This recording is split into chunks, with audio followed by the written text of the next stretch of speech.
Assalamualaikum warahmatullahi wabarakatuh. Perkenalkan, nama saya Rodiatul Mafuda, NPM 22110606125. Saya dari kelas 3D Prodi Pendidikan Biologi Fakultas Tarbiyah dan Keguruan Universitas Islam Negeri Raden Intan, Lampung. Di sini saya akan menjelaskan sedikit tentang media pembelajaran e-learning untuk memenuhi tugas kuliah media pembelajaran biologi. Disimak baik-baik ya. E-learning atau pembelajaran elektronik merupakan media pembelajaran yang memanfaatkan teknologi informasi dan komunikasi, terutama perangkat elektronik dan internet. Hal ini memungkinkan siswa untuk melakukan pembelajaran secara online, meningkatkan interaksi antara peserta dengan pengajar, dan memungkinkan akses pembelajaran dari mana dan kapan saja. Meskipun memiliki manfaat, penggunaan e-learning juga dapat memiliki dampak negatif, seperti siswa tidak mendapatkan motivasi langsung dari guru, kekurangan interaksi langsung dengan guru, dan masih banyak lagi negatif-negatifnya. Adapun kelebihan penggunaan e-learning antara lain adalah penghemat waktu proses belajar mengajar, mengurangi biaya perjalanan, dan memungkinkan akses pembelajaran dari wilayah geografis yang lebih luas dalam menghadapi pandemi COVID-19.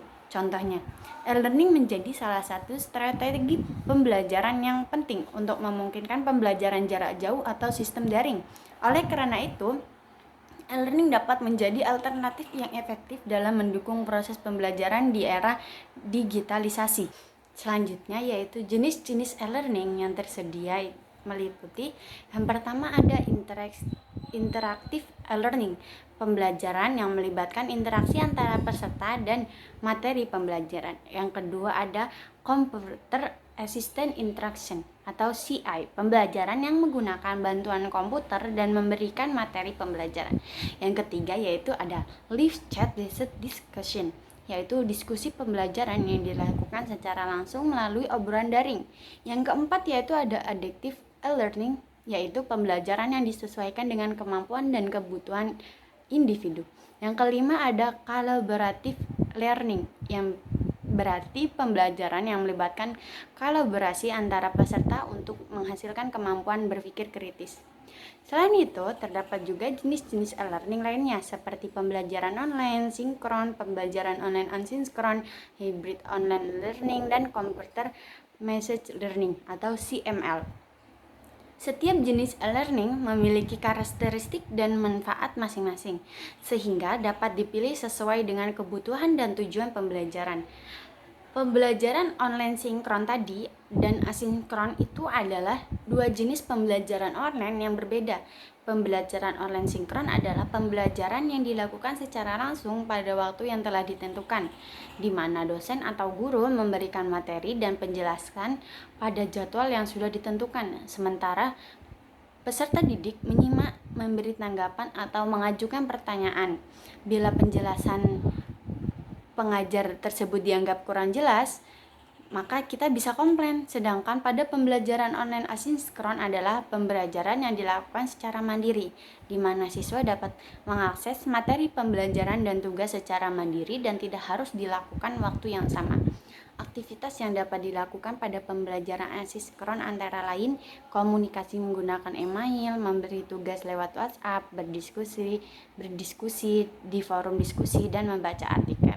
Selanjutnya yaitu cara mengakses e-learning dapat dilakukan dengan mengikuti langkah-langkah yang disediakan oleh platform e-learning yang digunakan. Biasanya, penggunaan harus memiliki akun terlebih dahulu untuk dapat mengakses e-learning. Untuk mempermudah akses, e-learning juga dapat diakses melalui smartphone atau perangkat elektronik lainnya yang terhubung dengan internet.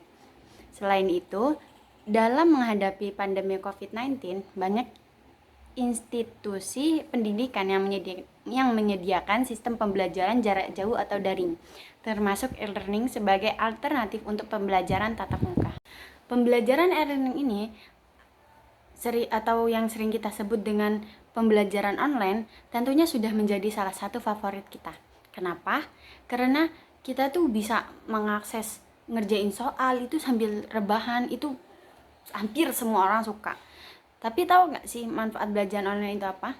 Pembelajaran online menawarkan berbagai manfaat, antara lain yang pertama yaitu akses mudah, dapat diakses dengan mudah dari mana saja. Yang kedua, biayanya lebih terjangkau, lebih ekonomis dibandingkan pembelajaran konvensional. Yang ketiga, fleksibilitas waktu. Waktu belajar lebih fleksibel memungkinkan penyesuaian dengan jadwal individu. Yang keempat, pengalaman belajar yang menyenangkan. Menyajikan materi pembelajaran dengan beragam format media seperti video, foto, atau audio sehingga memberikan pengalaman belajar yang lebih menyenangkan. Yang kelima yaitu wawasan yang lebih luas. Memberikan akses pada wawasan yang lebih luas melalui beragam sumber pembelajaran. Pembelajaran online juga dapat lebih personal, praktis, dan memungkinkan pendekatan yang lebih sesuai dengan gaya belajar masing-masing individu. Selain itu, penggunaan e-learning juga dapat membantu dalam pengembangan keterampilan teknologi informasi dan komunikasi atau TIK. Nah, tapi di setiap ada kelebihan tentunya ada kekurangan ya kawan-kawan. Nah, ada yang tahu nggak sih apa kekurangan pembelajaran online? Ya, seperti sebelumnya, di awal tadi kan sudah dijelaskan beberapa dampak negatif tuh dari pembelajaran online. Salah satunya itu apa sih? Yang membuat peserta jadi males, ya kan? Jadi kita ada alasan ibunya nyuruh ini, kita ibu lagi belajar online gitu. Padahal kita belajar pun tidur, belum tentu dengerin gurunya kan. Nah, di sini gimana sih saya akan membagikan strategi yang dapat meningkatkan aktivitas pembelajaran online. Gimana itu? Yang pertama, membangun hubungan yang baik antara guru dan siswa agar siswa itu mendapatkan motivasi dan partisipasi siswa dalam pembelajaran online. Yang kedua, memaksimalkan sarana prasarana yang memastikan sarana prasarana yang ada seperti koneksi internet, perangkat keras, dan perangkat lunak dapat berfungsi dengan baik. Yang tiga, optimalkan fitur screen sharing. Menggunakan fitur screen sharing untuk memudahkan guru dalam menjelaskan materi dan siswa dalam memahami materi. Yang keempat, memaksimalkan waktu untuk tanya jawab. Memberikan waktu yang cukup untuk siswa bertanya jawab pertanyaan dapat meningkatkan interaksi dan partisipasi siswa dalam pembelajaran online. Yang kelima yaitu memilih platform pembelajaran yang tepat. Memilih platform pembelajaran yang tepat dapat sesuai dengan kebutuhan siswa, dapat meningkatkan efektivitas pembelajaran online. Yang keenam, menerapkan jadwal yang konsisten. Menerapkan jadwal yang konsisten dapat membantu siswa dalam membangun kebiasaan belajar yang baik. Yang ketujuh yaitu memastikan siswa terlibat aktif. Memastikan siswa terlibat aktif ini dalam pembelajaran online dapat meningkatkan motivasi dan partisipasi siswa. Yang kedelapan, menciptakan pengalaman belajar yang menyenangkan, yaitu menciptakan pengalaman belajar yang menyenangkan dengan menggunakan berbagai format media. Ya tadi seperti foto, video, boleh lihat YouTube atau dibuatkan video seperti itu. Akan menambah minat dan motivasi siswa dalam pembelajaran online.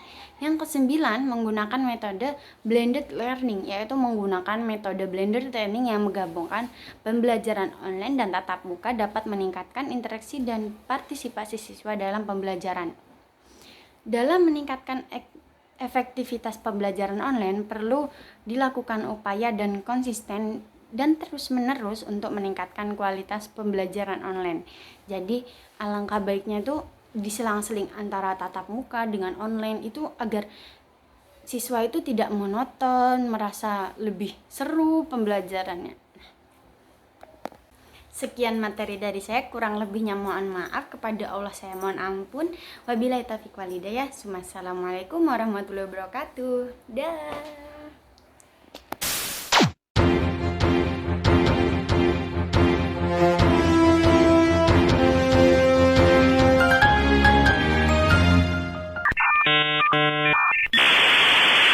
Saya wassalamualaikum bro.